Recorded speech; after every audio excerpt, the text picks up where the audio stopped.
श्री राम जी के गुणों के समूह कुमार्ग, कुतर्क, कुचाल और कलयुग के कपट, दंभ, पाखंड के जलाने के लिए वैसे ही हैं जैसे ईंधन के लिए प्रचंड अग्नि है।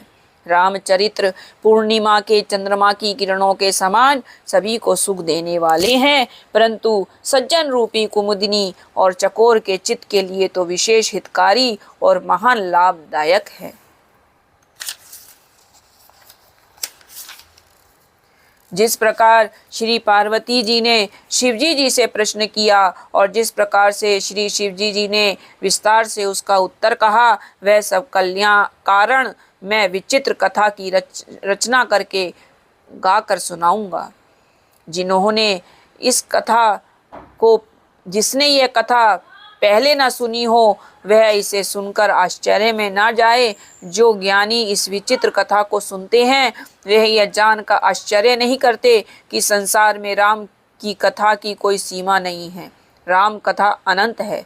उनके मन में ऐसा विश्वास रहता है नाना प्रकार से श्री रामचंद्र जी के अवतार हुए हैं और 100 करोड़ तथा अपार रामायण हैं।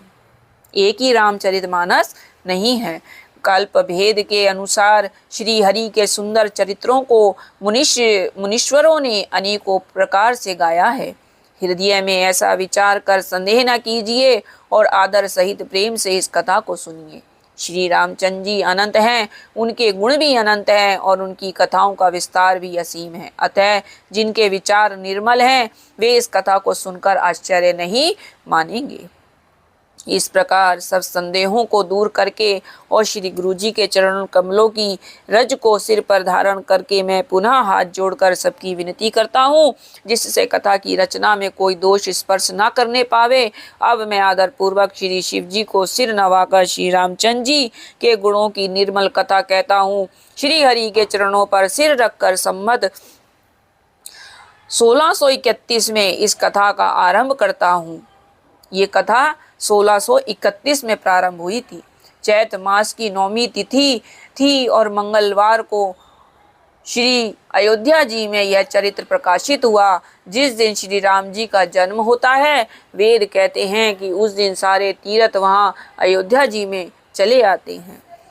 असुर, नाग, पक्षी, मनुष्य, मुनि, देवता सब अयोध्या जी में आकर श्री रघुनाथ जी की सेवा करते हैं। बुद्धिमान लोग जन्म का महोत्सव मनाते हैं और श्री राम जी की सुंदर कीर्ति का गान करते हैं।